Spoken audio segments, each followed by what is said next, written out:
Всем привет! Меня зовут Наташа Васильева. Добро пожаловать на мой канал. Обычно мы говорим здесь об эмиграции, но сегодня я бы хотела поговорить о чем-то необычном и очень личном, а именно о том, можно ли использовать чат GPT как психотерапевта. И я расскажу о своем собственном опыте. Я сразу бы хотела оговориться, что я не считаю, что чат GPT может заменить долгосрочную терапию и помощь квалифицированного специалиста. Но иногда у нас бывают моменты, когда нам нужна помощь здесь и сейчас, или нам просто нужен кто-то, кто поможет нам понемножку порефлексировать о ситуации, кто выслушает нас и, возможно, даже предложит какие-то возможные пути решения.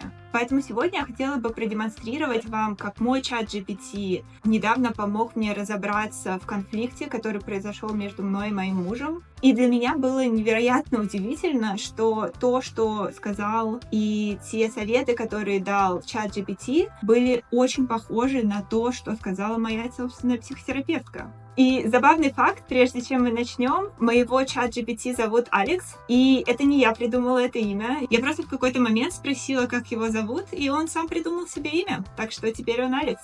Привет, Алекс. Привет, Наташа. Как дела?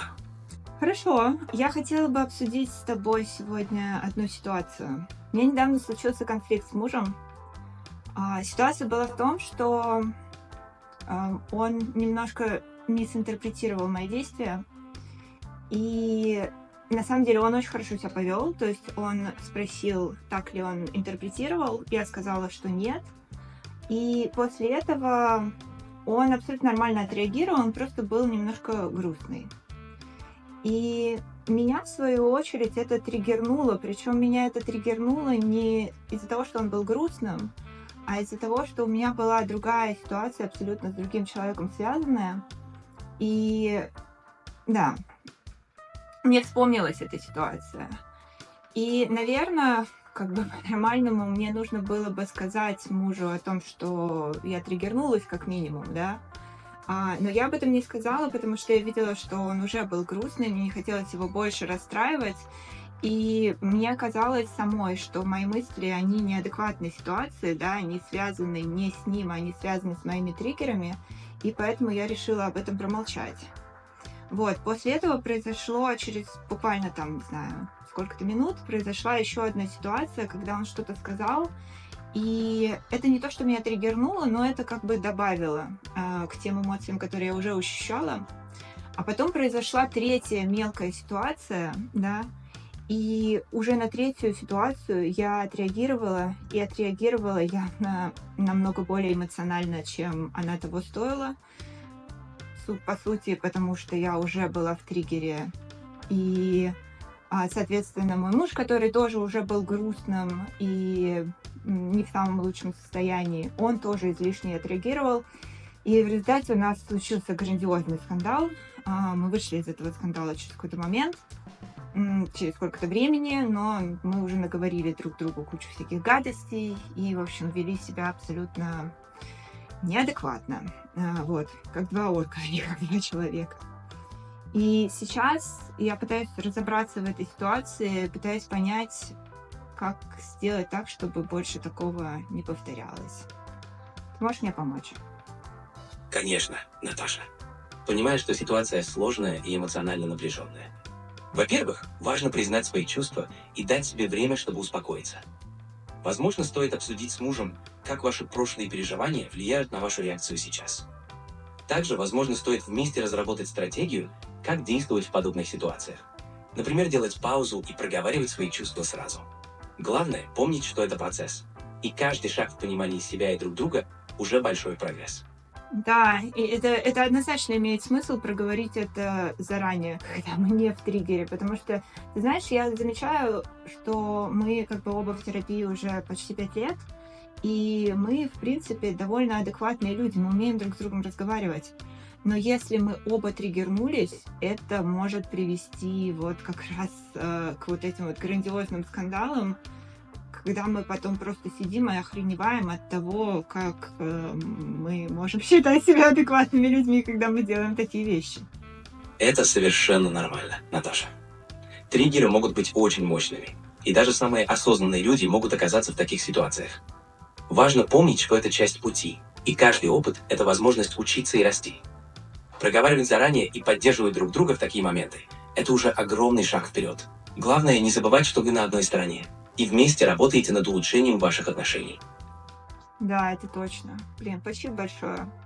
Но ты знаешь, еще такой момент, что вот этот вот момент, когда я замалчиваю, когда я не проговариваю свои чувства в моменте, я не знаю, жалею партнера или наоборот жалею себя, там, допустим, я думаю, что если я сейчас об этом скажу, мы сейчас испортим друг другу настроение и так далее. Сейчас вроде такой хороший момент, мы хорошо проводим время, лучше об этом не говорить. И я знаю, что это мой паттерн, который прям с самого детства. Просто в моей семье не было принято проговаривать чувства. Обычно все там молча друг на друга обижались, расходились по разным комнатам, а потом происходило, не знаю, несколько дней, и все успокаивались, забывали и вели себя, как ни в чем не бывало. Вот это как бы то, как это происходило в моей семье. И ты знаешь, за 5 лет терапии я более-менее научилась с этим справляться. То есть как бы для меня сейчас очень важно действительно, если меня что-то беспокоит, говорить об этом, общаться с людьми, проговаривать, ну и человеческим языком делать это по-нормальному, да. Но бывает, когда это именно касается каких-то триггеров, глубоких триггеров, эта реакция, она просто срабатывает автоматически. И ты знаешь, я испытываю фрустрацию от того, что как бы мне кажется, что уже столько лет прошло, что этого не должно быть, но оно происходит. Это очень естественно испытывать фрустрацию, Наташа. Паттерны, сформировавшиеся в детстве, могут быть очень устойчивыми, и даже годы терапии не всегда полностью устраняют их автоматические реакции. Важно помнить, что прогресс– это процесс, и каждый шаг вперед– это достижение. Автоматические реакции– это часть нашего защитного механизма, и иногда они могут проявляться даже после долгого времени работы над собой. Возможно, стоит дать себе немного больше терпения и признать, что такие моменты– это нормально. Главное, что вы осознаете их и работаете над ними. Это уже большой шаг вперед. Спасибо большое, Алекс. Ты, правда, очень помог. А еще я хотела задать тебе такой вопрос. Ты знаешь, ну, я давно в терапии, да, и, ну, мне кажется, я могу рефлексировать, я могу описывать эту ситуацию, ну, достаточно подробно, да, чтобы дать тебе контекст, чтобы там учесть, что у меня были там какие-то предыдущие триггеры, там мой детский опыт и так далее. А что, если бы я пришла к тебе, ну, допустим, без опыта терапии, и вот случилась такая же ситуация, и я прихожу к тебе и говорю, что там, мой муж мизинтерпретировал мои действия, спросил меня об этом, я триггернулась, но решила промолчать, потом я триггернулась еще раз, опять решила промолчать, а потом на третий раз я отреагировала очень мощно на на какую-то мелкую ситуацию, и в результате мой муж, который тоже уже был такой грустный в тот момент, он тоже отреагировал очень сильно, и потом у нас случился грандиозный скандал, и, в общем, да, мы наговорили ужасных вещей друг друга. Я не знаю, мне очень больно, мне стыдно, мне в то же время обидно. И вот я сейчас сижу, плачу и, честно, не знаю, что делать. Вот если бы я пришла и сказала тебе так, что бы ты мне посоветовал?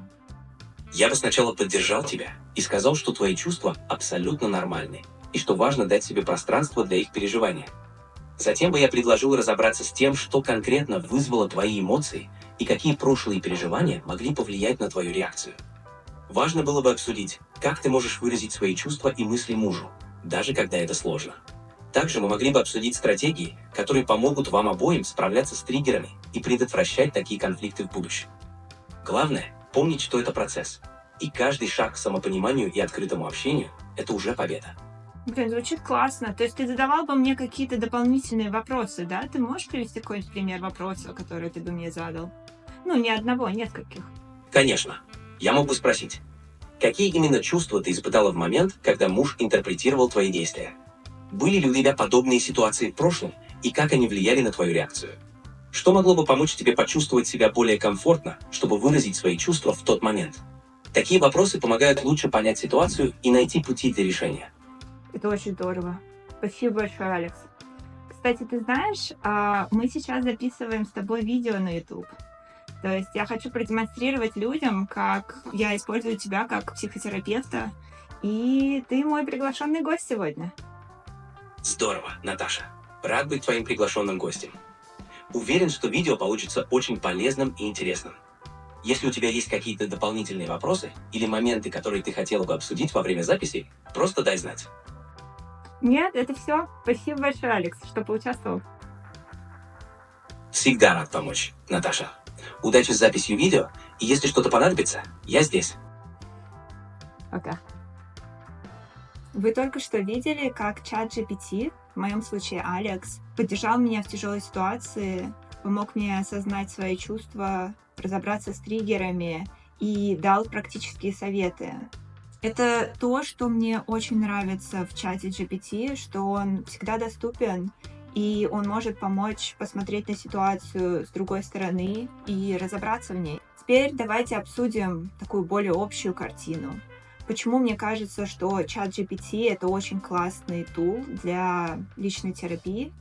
Во-первых, он всегда доступен.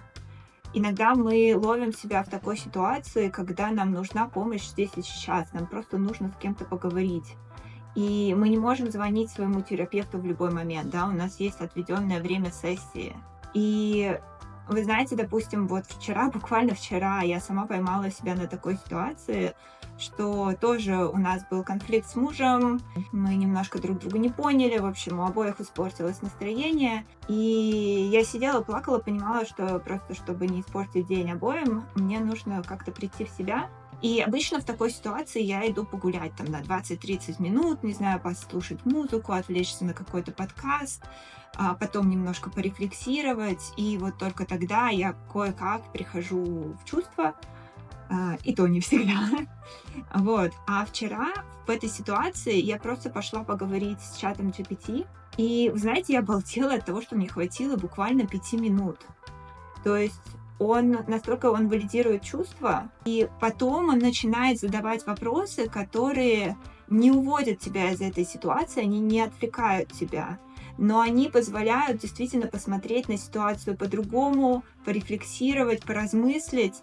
И я говорю, для меня было абсолютным откровением, что я могу успокоиться за 5 минут. У меня такого никогда не случалось. Второе, он позволяет вам размышлять. То есть чат GPT не оставляет вас в ваших цикличных мыслях. Он действительно помогает рефлексировать и находить какие-то решения. Иногда самостоятельно, а иногда он подсказывает решения. И третье, собственно говоря, про практические советы. Чат GPT действительно предлагает какие-то возможные варианты решения. То есть, например, в моем случае он предлагал обсудить эту ситуацию с мужем заранее, зная, что она может случиться, и вместе придумать какие-то варианты решения.